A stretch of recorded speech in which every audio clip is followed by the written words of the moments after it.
चलिए बात कर लेते हैं सबसे पहले राजधानी में हुए एक अपराध की। दिल्ली राजधानी में एक दिल दहलाने वाली खबर हुई है, घटना हुई है। गुरुवार रात दिल्ली के द्वारका में विनय दहिया नाम के व्यक्ति और उनकी पत्नी पर 6 से 7 अज्ञात लोगों ने हमला कर दिया। हमले में विनय की मौत हो गई है, उनकी पत्नी अस्पताल में भर्ती है। ताज़ा अपडेट ये है कि हमले का सीसीटीवी फुटेज आया है। ये फुटेज आप देख रहे हैं। बताया जा रहा है कि बदमाश सबसे पहले घर के अंदर घुसे थे, जहां उन्होंने विनय दहिया की पत्नी किरण पर 5 राउंड फायर किए। उसके बाद घर से विनय दहिया बचकर बाहर आए और गली में भागने लगे। उसके पीछे अज्ञात बदमाश भी भागे और फिर गली में ही उन पर 4 गोलियां चलाईं। पुलिस सूत्रों के मुताबिक दोनों ने परिवार की मर्जी के खिलाफ 1 साल पहले शादी की थी और किराए के मकान में ही रह रहे थे। ये देखिए, ये सीसीटीवी फुटेज है जिसमें विनय दहिया घर से बाहर निकलकर भागते हुए नजर आ रहे हैं और बदमाश उनका पीछा कर उनको गोली मारते भी नजर आ रहे हैं। ये दिल दहलाने वाली घटना है और इन दोनों ने, पति पत्नी ने, घर वालों के परिवार के खिलाफ मर्जी से शादी की थी। दिल्ली के द्वारका में ये लोग रहते थे। दिल्ली के द्वारका में जिस जगह पर पति पत्नी पर फायरिंग हुई, वहां से एबीपी न्यूज संवाददाता सुरभि काक की रिपोर्ट थी। इस वक्त हम अमराही गांव में ही मौजूद हैं, जहां पर विनय दहिया और उनकी पत्नी पर अज्ञात बदमाशों ने गोलियों की बौछार कर दी। और यहां पर जो आप तस्वीरें देख रहे हैं वो एम्प्टी राउंड जो फायर की गई थी उनके ऊपर, जो विनय दहिया पर गोलियां चलाई गई थी, उसकी यहाँ पर तस्वीरें हैं। जो अभी क्राइम की इन्वेस्टिगेशन टीम यहाँ पर पहुँची थी, उन्होंने यहाँ पर ये गोले लगाए हैं।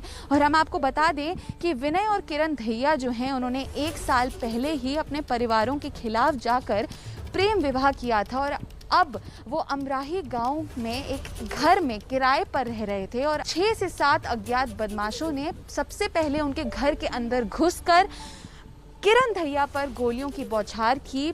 उनके ऊपर 5 राउंड गोलियों की जो बरसाई गई।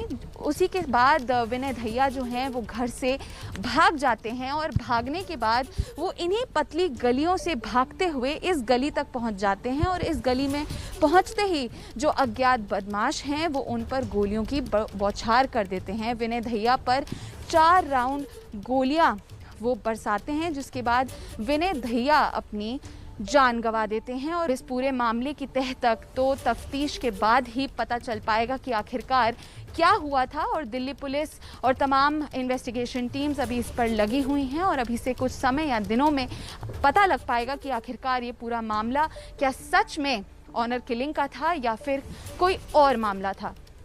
कैमरा पर्सन मोहित कैसले के साथ सुरभि काक, एबीपी न्यूज़, दिल्ली। इस बड़ी खबर पर अपडेट के लिए हमारे साथ अभिषेक जुड़ गए हैं। अभिषेक, फिलहाल क्या अपडेट है इन्वेस्टिगेशन में? क्या मामला खुलकर सामने आ रहा है? क्यों ताबड़तोड़ गोलीबारी हुई? देखिए विकास, जो अभी तक की पुलिस की जांच हुई है उसमें जो शक है वो कहीं ना कहीं किरण जो लड़की है उसके परिजनों पर गया है। क्योंकि पुलिस का ये कहना है कि 1 साल पहले इन दोनों ने सोनीपत के गोपालपुर गाँव से भागकर शादी की थी। दोनों एक ही गाँव के रहने वाले हैं, जिसकी वजह से दोनों के ही परिजन और जो पूरा गांव है वो नाराज था।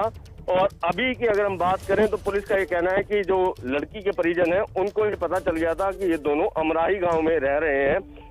कल की अगर बात करें तो कल शाम को 3 लोग इन दोनों के घर में दाखिल होते हैं, जिससे पुलिस ये भी मान रही है कि दोनों जो हमलावर हैं वो कहीं ना कहीं इन दोनों को जानते थे, तभी वो घर के अंदर दाखिल हुए। कुछ देर दोनों में बातचीत होती है। इसके बाद जो अंदर घुसे 3 लोग होते हैं वो पिस्टल निकालते हैं और गोली चलाना शुरू कर देते हैं। किरण को 5 गोली लगती है और वो 2nd फ्लोर पे रह रही होती है। वो 2nd फ्लोर से सामने जो है बालकनी होती है उसमें कूद जाती है। जिसके बाद विनय घर से बाहर भागता हुआ निकलता है और जो हमलावर है वो उसके पीछे पीछे बाहर निकलते हैं और उसके ऊपर जो है फायरिंग कर देते हैं। 4 गोली विनय को लगती है। जब दोनों को अस्पताल ले जाया जाता है तो विनय को अस्पताल में ब्रॉड डेड यानी कि मृत घोषित कर दिया जाता है। फिलहाल जो किरण है उसकी हालत काफी नाजुक है, लेकिन वो भी पत्नी की हालत काफी नाजुक है। विनय को स्पॉट पर ही गोली लगने से उसकी मौत हो गई है।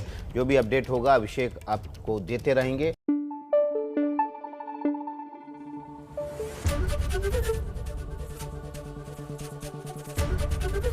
एबीपी न्यूज़ आपको रखे आगे।